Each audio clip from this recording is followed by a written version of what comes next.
అలానే మిక్సేస్‌లో. నిజం గడప దాటే లోపల అబద్ధం ప్రపంచం అంతా చుట్టేస్తుందంట.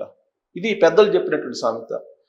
దాన్ని ఉండవల్లి మార్గదర్శి మీద పోరాడినటువంటి ఎపిసోడ్‌కి గనుక అన్వయిస్తే సరిగ్గా సరిపోతుందేమో అనిపిస్తుంది. ఎందుకంటే తాజాగా సుప్రీంకోర్టు మార్గదర్శి మీద పోరాటానికి మీరు ఎందుకు ప్రయత్నం చేస్తున్నారు? పిటిషన్ వేయటానికి మీరెవరు? అని చెప్పి ప్రశ్నించింది. అంతేకాదు ఇంకా ఎక్కువ మీరు దీని మీద పోరాడే కొద్దీ అనేక అనుమానాలు మీ మీదే కలుగుతూ ఉన్నాయి.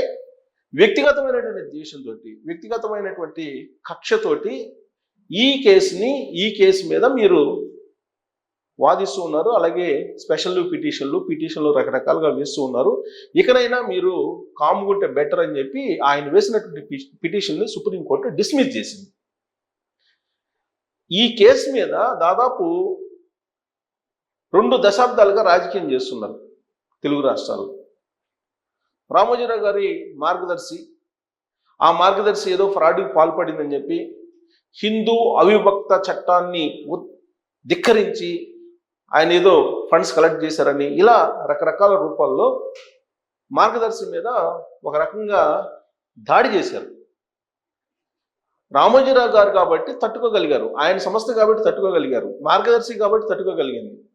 వేరే ఎవ్వరు, ఏ వ్యాపారవేత్త కానీ, ఏ చిట్ ఫండ్ కంపెనీ కానీ, లేదంటే ఏ సంస్థ అయినా కానీ ఆ ప్రజలకు తట్టుకోలేదు. ఆయన మీద ఉన్నటువంటి అపారమైనటువంటి విశ్వాసంతో, మార్గదర్శి మీద ఉన్నటువంటి నమ్మకంతో ఎంతమందిని డిపాజిట్స్ని ప్రొవోక్ చేసినా ఆ సంస్థ నిలబడగలిగింది. అదే వేరే వాళ్ళు అయితే చేతులు ఎత్తేసేవాళ్ళు. అదే జరిగినట్టయితే కనుక కొన్ని లక్షల మంది నష్టపోయి ఉండేవాళ్ళు.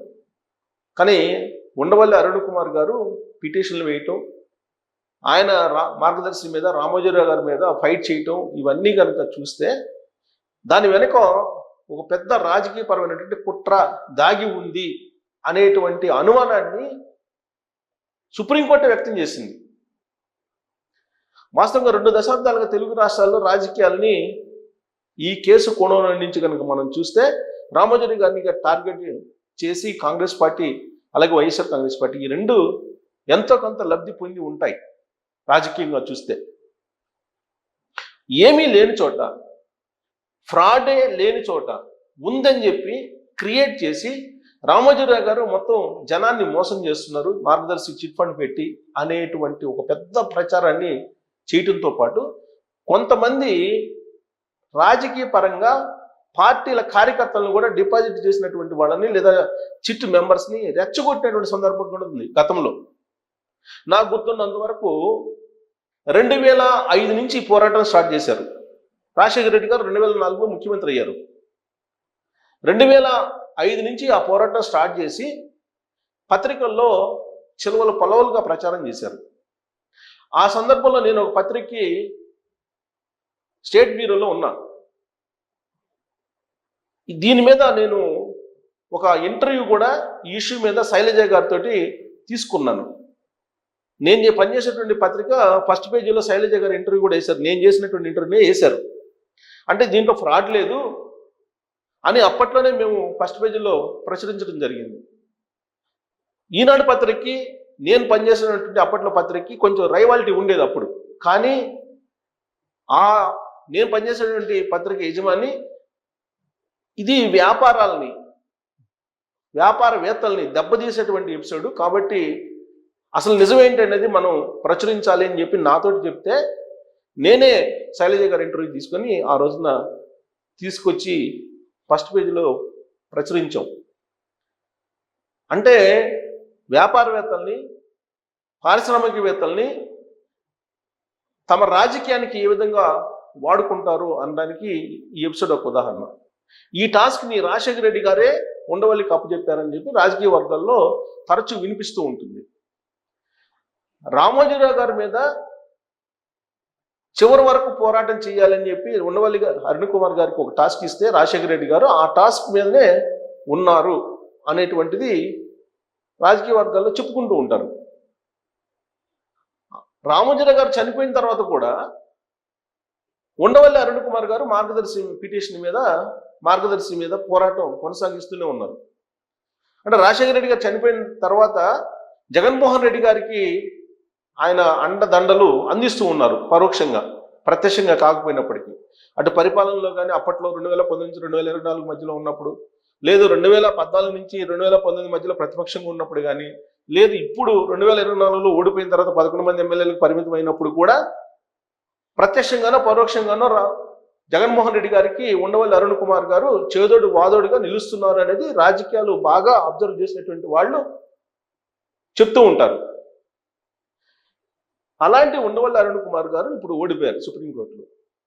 అంతేకాదు సుప్రీంకోర్టు జడ్జి చేత చురకలు వేయించుకున్నారు, అక్షంతలు వేయించుకున్నారు. సో ఇప్పటికైనా ఉండవల్లి అరుణ్ కుమార్ గారు రాజకీయ కోణంలో నేను చేయాల్సి వచ్చింది కాబట్టి, సుప్రీంకోర్టు నాకు చురకలు వేసింది కాబట్టి రామోజీరావు గారి మీద, రామోజీరావు గారి ఫరం మీద చెలవలు పొలవలుగా ప్రచారం చేసినందుకు చింతిస్తున్నానని చెప్పి ఒకవేళ ఆయన చెప్తే కనుక కొంచెం ఆయన పెద్దరికానికి హుందాతనం వస్తుందేమో. కానీ ఈ సుప్రీంకోర్టు తీర్పు తర్వాత ఉండవల్లి అరుణ్ కుమార్ గారు ఏంటి, ఆయన ఎవరి కోసం పనిచేస్తున్నారు, ఎందుకు పనిచేస్తున్నారు అనేది అర్థమైపోతుంది. ఇప్పటికే చాలామంది తెలుసు, కానీ ఇప్పుడే అర్థమైపోద్ది. రామోజీరావు గారు భౌతికంగా మన మధ్య లేకపోయినప్పటికీ ఆయన ఆత్మ ఈయన్ని వెంటాడిందని చెప్పి చెప్పచ్చు.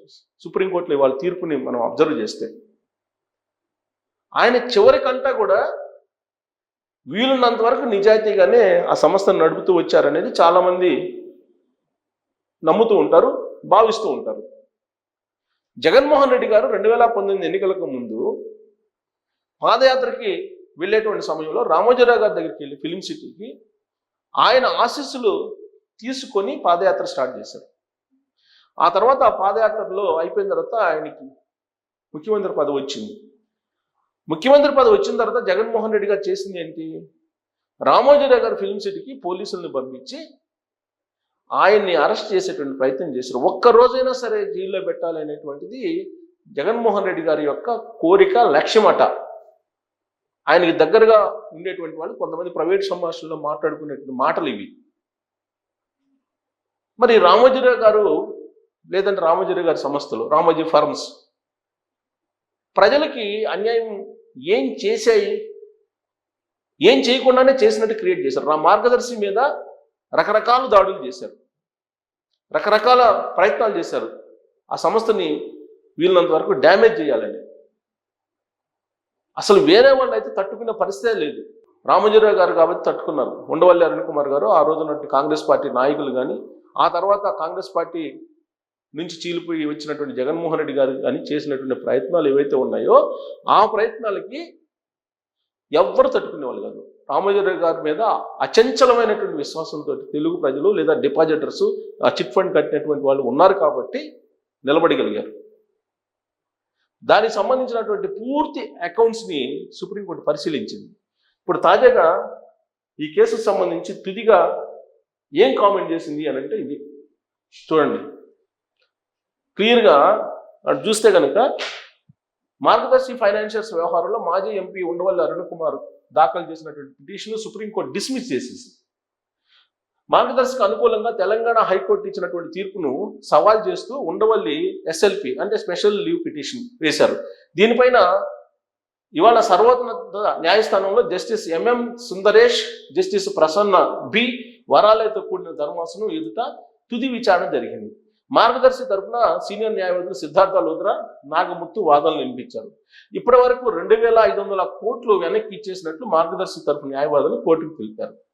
క్లెయిమ్ చేయని 5,23,00,000 పెండింగ్లో ఉన్నాయని, ఎస్క్రో అకౌంట్లో జమ చేశారని పేర్కొన్నారు. సుప్రీంకోర్టు ఆదేశం మేరకు తెలంగాణ హైకోర్టు వ్యవహరించింది అన్నారు. సుప్రీం ఆదేశం మేరకు పబ్లిక్ నోటీస్ ఇచ్చి తదుపరి ప్రక్రియ నిర్వహించాలని తెలిపారు. విచారణ సందర్భంగా ధర్మాసనం కీలక వ్యాఖ్యలు చేసింది. ఇది ఇంపార్టెంట్ చూడండి.